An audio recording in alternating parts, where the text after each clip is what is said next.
Assalamualaikum warahmatullahi wabarakatuh.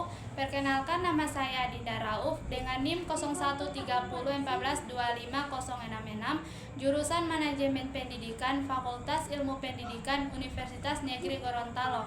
Izinkan saya mempresentasikan hasil tugas individu saya dengan dosen pengampu Ibu Prof. Dr. Novianti Jafri, SPD IMPD, dengan judul makalah Penyusunan Rencana Pendidikan. Latar belakang, pendidikan merupakan salah satu faktor utama dalam pembangunan bangsa karena melalui pendidikan, sumber daya manusia dapat dikembangkan secara optimal. Namun, agar tujuan pendidikan dapat tercapai dengan efektif dan efisien, diperlukan suatu perencanaan yang matang. Perencanaan pendidikan adalah proses penyusunan langkah-langkah sistematis untuk mengarahkan penyelenggaraan pendidikan sesuai dengan kebutuhan peserta didik, masyarakat, dan tuntutan pembangunan nasional. Rumusan masalah yang pertama, apa saja yang dimaksud dengan penyusunan rencana pendidikan? Yang kedua, mengapa penyusunan rencana pendidikan penting dalam pembangunan pendidikan? Yang ketiga, faktor-faktor apa saja yang mempengaruhi penyusunan rencana pendidikan? Yang keempat, bagaimana langkah-langkah penyusunan rencana pendidikan yang sistematis dan efektif? Yang kelima, apa implikasi penyusunan rencana pendidikan terhadap mutu dan efektivitas penyelenggaraan pendidikan. Pengertian penyusunan rencana pendidikan.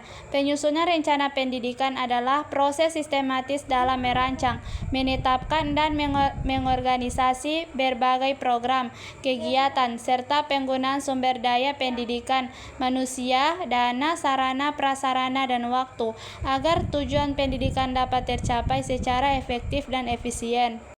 Tujuan penyusunan rencana pendidikan. Yang pertama, menetapkan arah dan sasaran pendidikan agar seluruh kegiatan pendidikan berjalan sesuai visi, misi, dan tujuan yang ingin dicapai.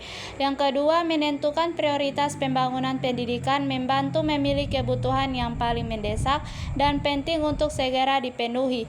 Yang ketiga, mengoptimalkan penggunaan sumber daya supaya tenaga pendidik, dana, sarana, prasarana, dan waktu dimanfaatkan secara efektif dan efisien.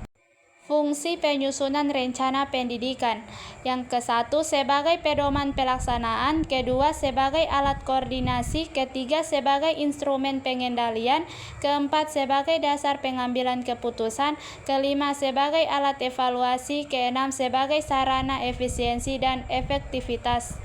Kemudian, langkah-langkah penyusunan rencana pendidikan. Yang pertama, analisis situasi dan kebutuhan. Yang kedua, perumusan tujuan pendidikan. Yang ketiga, inventarisasi sumber daya. Yang keempat, penyusunan program strategi. Yang kelima, penjadwalan dan penganggaran. Yang keenam, pelaksanaan secara implementasi. Yang ketujuh, monitoring dan evaluasi. Faktor yang mempengaruhi penyusunan rencana pendidikan. Faktor internal dari dalam sistem pendidikan, faktor eksternal dari luar sistem pendidikan. Terakhir, ada kesimpulan. Penyusunan rencana pendidikan merupakan proses penting dan strategis dalam pembangunan pendidikan. Rencana yang disusun dengan baik akan menjadi pedoman untuk mengarahkan segala kegiatan pendidikan agar lebih terarah, efektif, dan efisien. Proses penyusunan rencana pendidikan dilakukan melalui tahapan sistematis, mulai dari analisis kebutuhan, perumusan tujuan, inventarisasi sumber daya, penyusunan program, penjadwalan, dan penganggaran, hingga monitoring dan evaluasi. Penyusunan rencana pendidikan dipengaruhi oleh berbagai faktor, baik internal seperti tenaga pendidikan, peserta didik, kurikulum, sarana prasarana, dan manajemen sekolah, maupun eksternal seperti kebijakan pemerintah, perkembangan iptek, kondisi sosial ekonomi, budaya masyarakat, serta tuntutan dunia kerja. Oleh karena itu, rencana pendidikan harus disusun berdasarkan data yang akurat, relevan, dan memperhatikan perkembangan zaman agar dapat menjawab kebutuhan pendidikan secara nyata.